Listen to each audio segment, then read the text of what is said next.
to be talking about the follow-up to my last video about a mother not being a disciplinarian.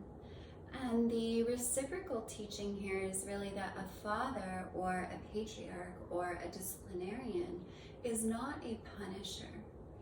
And first I'd like to say that these videos are not designed for persuading people who are already of the opposing opinion.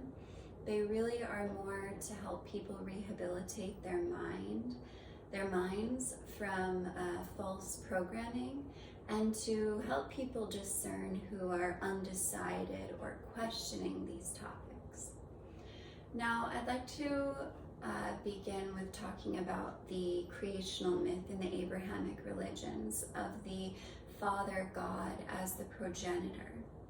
And with this story, this gives men and male incarnates the impression that they are justified in treating women and children like pawns on a chessboard and like pets. So the idea is kind of like women and children can just be picked up and moved around or molded at will. And the patriarchal authority in this scenario is what I would consider the false patriarchy. And it is based in belittling and stifling the divinity of women and children instead of being a steward of it. And this kind of fear-based, punishment-based conditioning is something that has gone on for so long that this is really what people think of when they think about patriarchy at all. And the real authentic masculine leadership that is potentially going to be expressed through a patriarch is something that it inspires submission from women and children and even other men without a power struggle. And what we see with the imposter masculine is that the patriarchal energy cannot hold a charge with the power of the female or the power of the child. And so it needs to just take that power away through silencing or demolishing the confidence of the women and children. Now, I want to say that the natural authority that men do have that is occasionally justified in being asserted is only because women and children are connected with source energy in a way that men are not. It's not the other way around, where men are connected to God and women and children are farther away from God. The children are the ones that have been most recently in contact with our direct source because of the time that has elapsed between their birth and now. And then women always have a portal within our womb space to that source energy. Now, what this does, that does grant the male role of the patriarch a certain kind of authority, is that the source energy is the unity principle. And here in this 3D realm, women and children are often innocent and in danger of having that precious innocence taken advantage of. And it also creates a sort of amorphous identity that requires quite a lot of reinforcement and stabilizing presence of the masculine to really root and blossom the way that it needs to. Now, I'd like to offer another paradigm of patriarchy that actually comes from traditions that are just as ancient as the Abrahamic religions, which is astrological traditions. And the role of Saturn is always ascribed the role of the patriarch.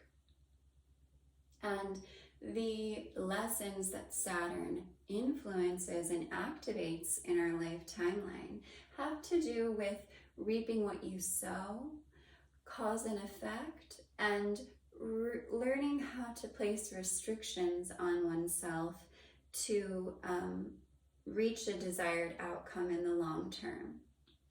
So it has a lot to do with time management and resource management.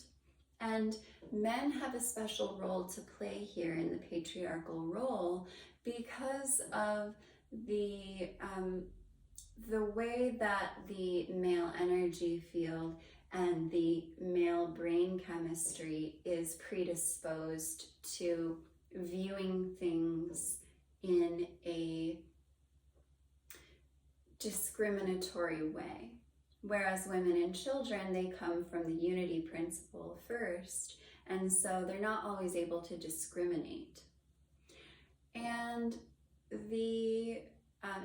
that's just a raw essence, an uncultured or unsophisticated raw essence. It's not female nature or child nature, to be clear. So ultimately, the patriarchal role is a steward of this divine essence that women and children are embodiments of. When you see the imposter masculine acting and masquerading as a patriarch, you see an inability and an impotence. You see an inability to hold a charge with the power of a woman or the power of a child, and so they have to enact this silencing on them. So just to close, I'd like to talk about one environment where it actually is completely necessary and important to enact that absolute command over other people, which is actually something that doesn't have anything to do with women and children, and that is the military. So the military setting has always been where that patriarchal authority is most important. And it has to do with conditioning young men into their full expression of masculinity. And it has to do with creating cohesion within a brotherhood so that do as I say command can be utilized to protect the community and the greater good. And in these environments where there's extremely harsh discipline and almost hazing in the form of patriarchal authority, that is a scenario that, again, doesn't have anything to do with women and children and actually serves the development of the young men. And it should be noted that by the time a young man is 16, 17, 18, he's not a child anymore. And so he can handle that kind of harsh discipline. But often, because the world of men functions best on this hierarchical tier of authority, it's often applied to domestic affairs or to women and children in a way that is not only damaging to them, but also damaging to the entire community, which includes men. So just to finish, I'd like to thank everybody for watching this video. And if you are interested in my last video about how a mother is not a disciplinarian, that was really what inspired this video. And then my very first video, I talk about the false patriarchy and the true patriarchy. And you may be interested in that as well. Thank you for watching.